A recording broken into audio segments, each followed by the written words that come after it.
Oke, ini ada apa ide investasi yang menurut saya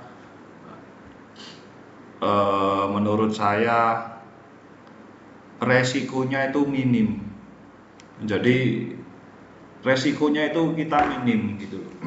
Nah, ini adalah di AKR. Nah, taunya dari ini ya gara-gara kemarin itu kan yang apa cari nafta itu kan, karena dari Lotte kan siapa yang menjual bahan bakunya untuk perusahaan Lotte Chemical Indonesia. Nah, salah satunya ternyata nafta cracker itu yang distribusi itu adalah AKR, itu poin satu, tapi kan nggak tahu datanya dia jual berapa, kurang tahu. Nah, ternyata dipelajari lebih dalam, alur bisnisnya itu betul-betul sangat menarik sekali ya. Nah, ini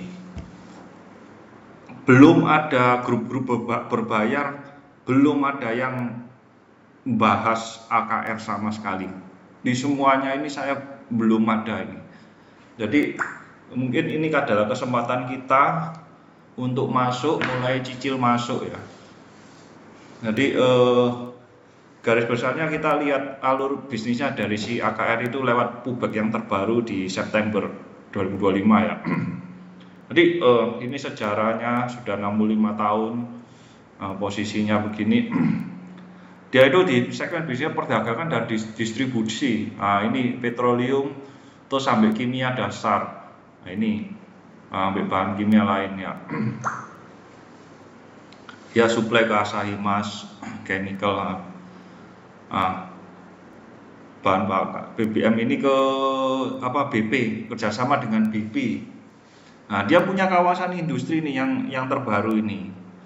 Nah, ini kawasan industri sama utilitasnya di dalam kawasan industri JP ini, yang kira-kira 1 bulan lebih yang lalu, 1 bulanan kan saya main ke JP ini untuk lihat-lihat. Nah, terus ini apa lokasi dia punya, jadi si AKR ini punya ini loh, tangki ini kapasitas terminal di 19 pelabuhan laut dan sungai utama. Jadi tangki penyimpanan ini. Nah, dia tuh menyewakan ini, nyewakan. Jadi dia punya lebih dari 250 unit truk tangki kimia dan BBM. 14 kapal, 50.000 meter persegi gudang besar, 170 SPBU AKR dan BP AKR. Ya, dia ada di sini. Nah, yang menarik itu sekarang kan JP yang beroperasi. Nah, kawasan JP ini, dan di Morowali ini ada MIP ya, MIP Morowali ya, Morowali. Oh, bukan.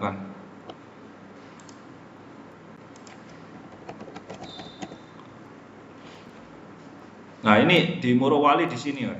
Ini kawasan industri nih. Ini besar kawasan industrinya. Oke. Nah, ini kawasan Indonesia sudah terlihat kan dari peta Google Map bahwa di sini tuh banyak sekali. Ini kawasan industri pengolahan nikel di Morowali ini. Downstreamingnya nikel ini. Di sini smelter banyak nikel. Nah, pusatnya di sini. Nah, si Akra ini juga punya di sini. Ya, Akra kan? Oh, bukan. Mana ya? Di peta ini. Ah, ini nih. Terminal Akra ini. Nah, ini. Oh, kalau dari foto, nah ini truknya AKR kan? Oh, ini AKR. Oh, ini jadi dia nanti akan memonopoli di apa Morowali juga itu industri ini. untuk distribusi chemical ambe ya untuk itu ya. Nah, oke lah, tapi yang menarik adalah yang di JP ya. Nah, ini dia punya fasilitas tank terminal dengan aset ini yang menjangkau pelosok negeri. Nah, Tanjung Priok ini di Surabaya. Ini kapalnya, dia punya sendiri kapal, distribusi ya, logistik.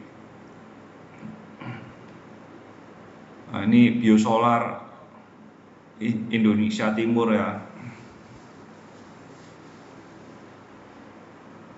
Ya, jadi dia ditugaskan sama Pertamina untuk pemerintah untuk distribusi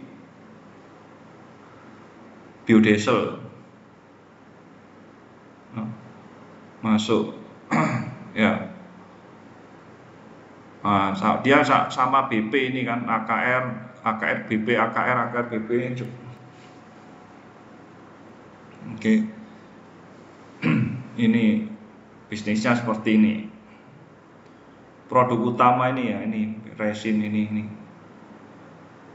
Metanol. Nah, distributor metanol terbesar itu ternyata si AKR ini di Indonesia ya, terbesar ya, distributor metanol untuk ke pabrik-pabrik itu terbesar di Indonesia itu metanol ini. Oke. Ini smelter, semakin banyaknya smelter aluminium dan nikel, ya cuannya tambah akeh dia, jualnya semakin banyak.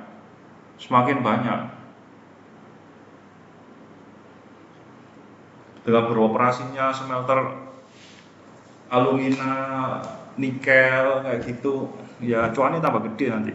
Nah, dia monopoli, sepertinya mungkin monopoli ya.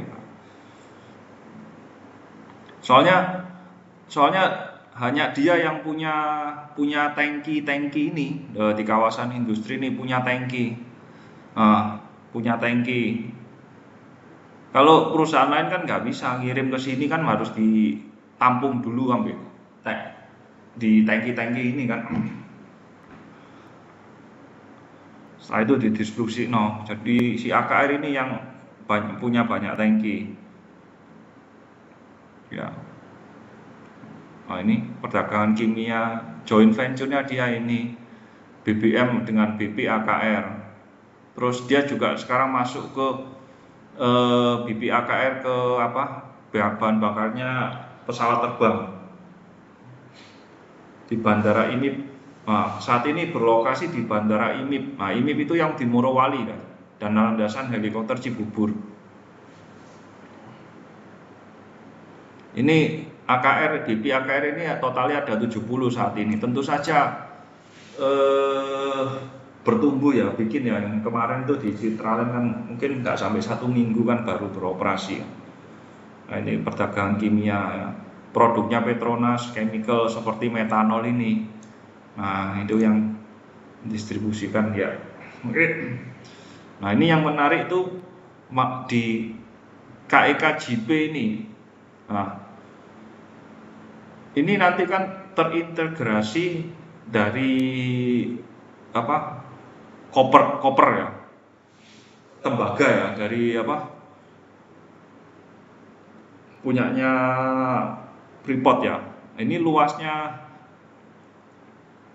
kawasan industri JP ini totalnya itu 3.000 hektar. Yang untuk industri itu 1.761, pelabuhan 400, untuk perumahan ya 800 hektar. Perumahannya juga ada kok di sebelahnya di sebelahnya ini nih. Jadi ini JP mana ya, masuk terus ada perumahan kok sebelahnya itu. Sini kayaknya, di sini nih perumahannya. Ini kan masuknya ini, jalan raya, jalan masuk. Ini ya, sini kan. Nah, di JP ini itu pabrik buka di sini yang di kawasan industri ini, ya kan pasti pakai bongkar muat kapal kan, pelabuhan kan. Nah ini kan keuntungan kan di sini, bongkar muat ini di joinan sama Pelindo. Nah, kalau yang di pelabuhannya AKR 40%, Pelindo 60%. Kalau di kawasan industrinya AKR yang 60%, Pelindo 40%. Ya. Nah di sini wis bongkar muat dapat untung, jasa bongkar muat untung. Lalu kalau perusahaan beroperasi itu nanti kan dia kan bayar listrik, dia punya listrik sendiri. Jadi ini di JP ini kawasan industri ini listriknya itu belinya ya ke AKR, bukan ke PLN, bayarnya harus ke AKR. Dia punya pabrik pembangkit listrik sendiri pakai gas LNG. Ini pakai LNG. Nah, kemarin kan saya tanya, loh, kok Pak, kok boleh ya? Kenapa kok nggak ditarik apa namanya? Pipa ya. Pipa jadi pigas yang suplai gasnya ya ke sini. Nah, yang itu yang teman yang kerja di sana itu bicara, karena nggak stabil. Jadi jaringan suplai gas itu kalau dari pigas dengan itu nggak bisa stabil. Gasnya nggak bisa stabil sehingga nanti pembangkit listriknya ya otomatis listriknya itu nggak stabil. Sedangkan di sini itu kan ada smelter. Smelter itu membutuhkan listrik yang stabil. Jadi di JP ini akhirnya itu dia bikin pembangkit sendiri dari LNG, ya kapal-kapal EDW, jual ke sini, ke tenan ini nanti yang ke perusahaan di dalam. Terus kan pasti ada limbah, ada air. Nah, dia juga nanti jual air, pengolahan limbah juga, bayar lagi. Terus kalau butuh gas, perusahaan di sini butuh gas, ya bayar lagi, ya. Jadi ada utilitasnya ya dari sini. Ini kan di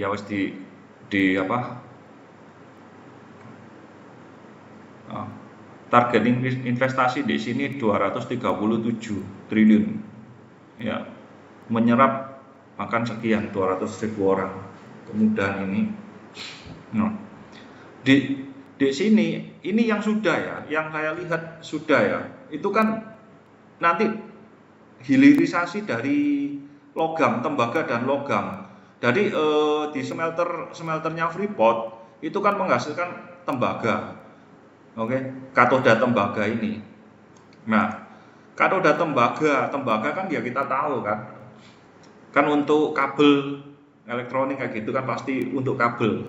Tembaga kan untuk kabel, untuk. Nah ini 100.000 ton ini akan diserap sama Hailiang Nova ini. Hailiang ini perusahaan copper foil terbesar di dunia, PT Hailiang ini sudah lagi konstruksi.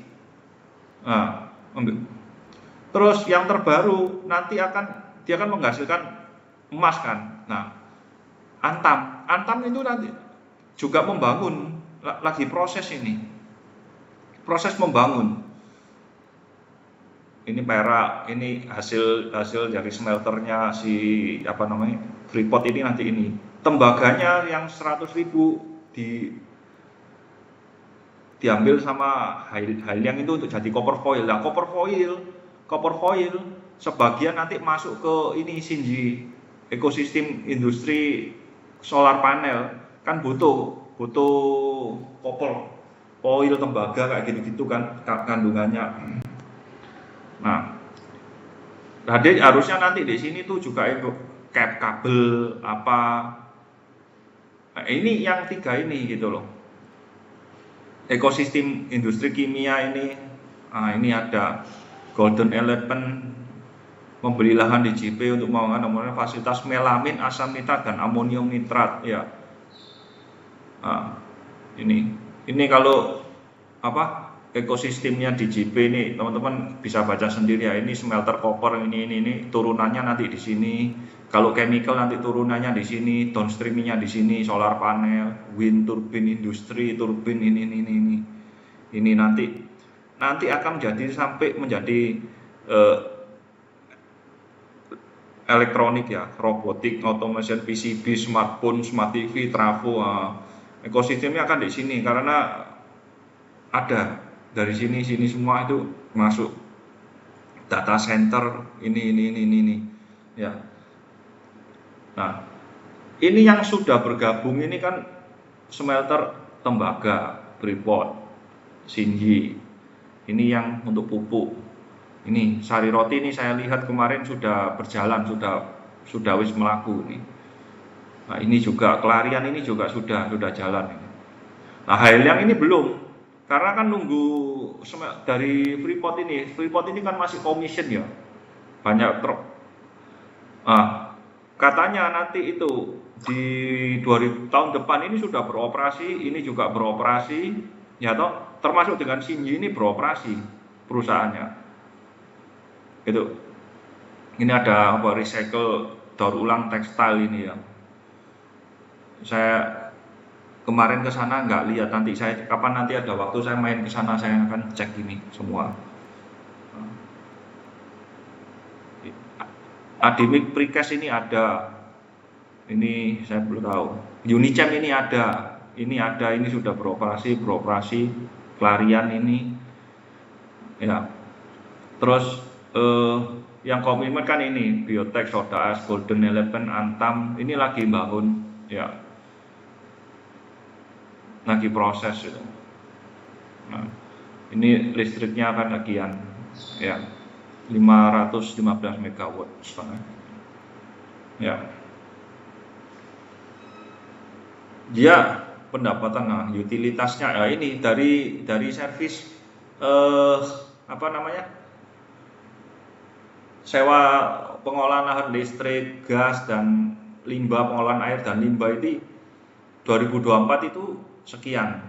2025 itu naiknya dari 75 ini apa ya miliar ya ke 311. Ini padahal belum beroperasi ya, saya kasih tahu ya, ini belum beroperasi. Ini yang gede di Shinji sama Hailang, Shinji Glass sama Shinji kok solar kaca itu gede banget gede pabriknya dua ini, termasuk dengan paling gede memang Freeport sih. Ini juga belum full ya, masih commission ya. Nah ini itu aja sudah mendatangkan revenue sekian ya dari utilitasnya ya. Ini kalau sudah beroperasi di tahun depan, wah bisa kenceng ini. Pendapatan dari utilitasnya ini kenceng ini kan. Semakin kenceng ini. Ini kan pendapatan yang pasti berjangka gitu loh. Iya.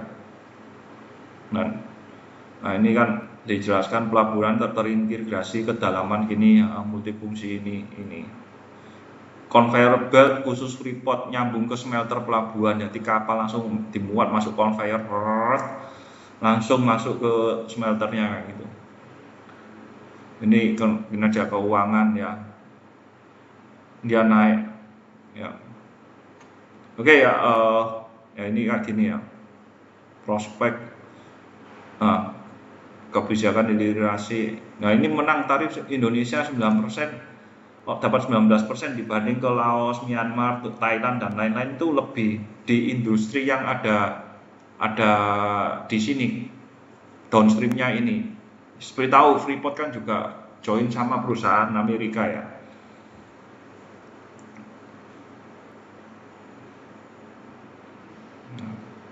Nah BBM-nya ya ini kan di nikel yang Morowali itu, nikel belt ini kan Morowali daerah ini. Nah, oke. Ini apa? Ini dia nanti akan membangun solar panel juga 150 megawatt yang di floating. Terus konsep zero waste ini Ini terminal LNG untuk kebutuhan gasnya dan pembangkit listriknya. Pemasangan rooftop solar panel. Nah, ini saat ini pembangkit listrik tenaga gas lebih rendah emisi ya. Nanti kalau secara alur bisnisnya itu yang menarik nanti dari potensi revenue-nya dari JP ya. Dan ini yang udah menarik, ini sudah diungkap sama ini pertanyaan ini kita cek di Pubek ya. Tanya jawab ini ya. Faktor apa saja mendorong pertumbuhan signifikan pendapatan dan laba bersih? Nah, didorong pendapatan dan distribusi sebesar naik 20%, penjualan lahan masih naik 6% kan, dan juga pendapatan utilitas ini yang naik sekian, gitu. Nah, jadi semakin banyak smelter beroperasi ya cuannya semakin gede. Nanti kan ada smelternya Harum bertambah, ya tambah gede cuannya dia, karena dia salah satu pemasok kimia untuk smelter terbesar di Indonesia.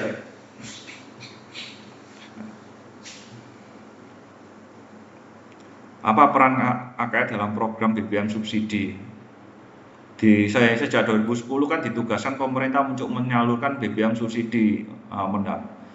Ini loh, yang biodiesel BBM subsidi biodieselnya, pom bensinnya AKR itu juga jual biodiesel. Bagaimana AKR memanfaatkan pertumbuhan Indonesia Timur dari bahan bakar kimia? Ini tantangan restorasi ruduk bla bla bla ya. Ini ada smelter yang saat ini sudah ada beberapa smelter yang telah beroperasi di Indonesia Timur seperti Morowali dan beberapa tempat di Sulawesi. AKR telah meningkatkan beberapa fasilitas di Indonesia Timur dengan membangun terminal BBM dan kimia serta menambahkan armada kapal dan truk. Dengan investasi kami dapat menyuplai kebutuhan BBM dan kimia dasar di Indonesia Timur, diantara dengan permintaan kimia dasar untuk kaustik soda dan sulfur aksid yang digunakan di proses smelting. Sehingga dengan membangun tank terminal baru di Morowali, kami bisa meraih pasar baru dan juga meningkatkan efisiensi operasional. Jadi dia nanti yang akan memonopoli di kawasan industri di Morowali dan juga di beberapa tempat di Sulawesi ya. Di sini juga deh. Ingat saya itu di daerah sini nih. Ini kan Sulawesi. Di sini South Sulawesi ini, Kolaka ini, Konawe ambil Kolaka ini. Ini kan juga banyak ini smelter ini. Ingat saya loh ya. Ini kan apa ini? Konawe apa itu? Juga ini ada. Ya.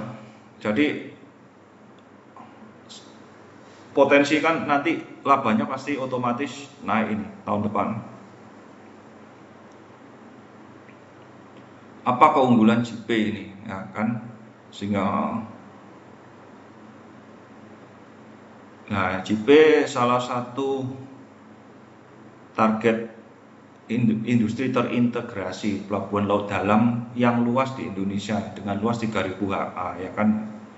Keunggulan lainnya biaya logistik, konsep integrasi fasilitas logistik dan utilitas dalam menarik investor yang berorientasi untuk mengelola biaya logistik yang lebih efisien. Jadi dia lebih efisien. Kemudian dengan status KIK, JP menawarkan insentif fiskal seperti pajak dan juga non fiskal seperti kemudahan perizinan maupun imigrasi. Target investasi ini kan. Ini dalam seminggu terakhir SPBU BBM mengalami kelangkaan. Ini stok ketersediaan BBM Ultimate. Ini. Oke ya. Yang ya kan Pertamina kan di Surabaya ini kan banyak kasus kan sing kecampuran air BBM mogok, akibatnya kan berbondong-bondong sudah mulai banyak masyarakat ini yang memilih membeli di BBM di pom swasta ya. Soalnya kan Kalau sekarang itu kan beli apa, beli itu kan nggak hitungan per liter, tapi kita beli langsung mobil ngisi berapa, 200.000, 300.000, sudah senilai rupiah gitu. Dan juga kan eh, selisih harganya kan kira-kira kan cuma hanya 100 rupiah kan per liternya. Jadi kalau mau beli isi mobil 30 liter kan 100 rupiah kali 30 kan cuma selisih 3.000 perak. Jadi tidak ada masalah. Jadi kedepannya mindset dengan kasus di apa namanya, beberapa di Pertamina sendiri yang kualitasnya buruk ini kan masyarakat lebih pilih ke, banyak yang lebih memilih ke pom swasta ya. Nah, dan juga ini menarik. Aduh, datanya itu ada, tapi di sini itu nggak bisa dibuka ya videonya. Nanti saya jadi oh,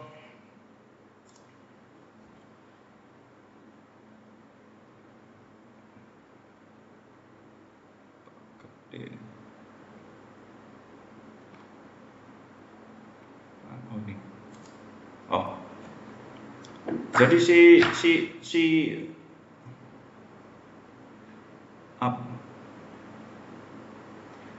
jadi jatah BBM untuk SPBU kan, Pertamina ini kan pemerintah kan ngasih apa, kuota kan. Nah, untuk AKR itu jatahnya itu di tahun ini itu 100.000 kiloliter. 100.000 kiloliter. Oke. Itu ternyata sudah habis duluan. Ya kan? Sudah habis duluan. Dan kalau itu kan sudah ditentukan kuota sekian. Nah, kalau mau ngasih anu kan juga melanggar undang-undang, pemerintah kan nggak bisa. Jadi tidak mau kan dia harus beli dari apa, Pertamina untuk ngisi sing tipe RON 92 atau berapa kayak gitu. Nah, yang Shell ini nggak mau, makanya Shell sampai sekarang kosong. Gitu. Nah, akhirnya BP ini akhirnya beli sama si Pertamina ini. Oktober itu beli 30.000 kiloliter. Jadi kalau ingin tahu berapa 31 kiloliter itu berapa liter, itu dikali 1.000. Jadi kalau 1 kiloliter itu berarti 1.000 liter. Nah, kalau 30.000 kiloliter ya berarti 30 juta. Betul ya, 30 juta liter. Iya, 30 juta liter. Kuotanya si BP AKR dia itu cuma 100.000 guys, 1 tahun. Tapi karena di dalam tahun ini seperti yang kita tahu banyak kasus ya, kecampuran air, kualitasnya mobil mogok, orang kan bondong-bondong ke mana pom itu ya, apa, swasta ya. Nah, Oktober itu dia itu sudah pesan 30.000 kilometer. Tahu, sudah habis. Nggak sampai 1 bulan habis. Sekarang lagi pesan lagi. Posisi sekarang pesan lagi 30.000 kiloliter lagi. Kalau kondisi sekarang si Shell, saingannya Shell ini kan nggak mau kan?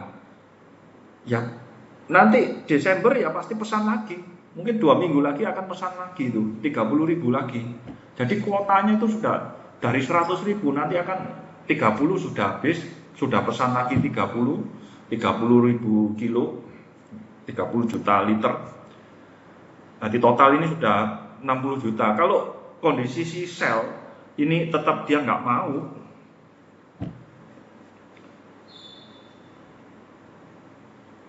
ya bagus untuk BP. Dia akan beli lagi nanti 30.000 lagi gitu. Dan di apa, market share ini, market share itu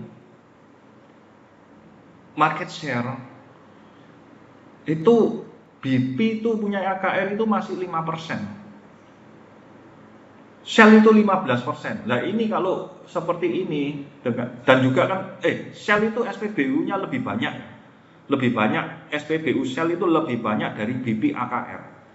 Dan nanti potensi nanti akan growth, buka pom baru itu lebih kenceng punya BP daripada Shell. Shell kan sudah lebih banyak. Dan juga dia menangnya BP, dia punya apa, tangki itu kan untuk distribusi itu kan, mana tangkian ya.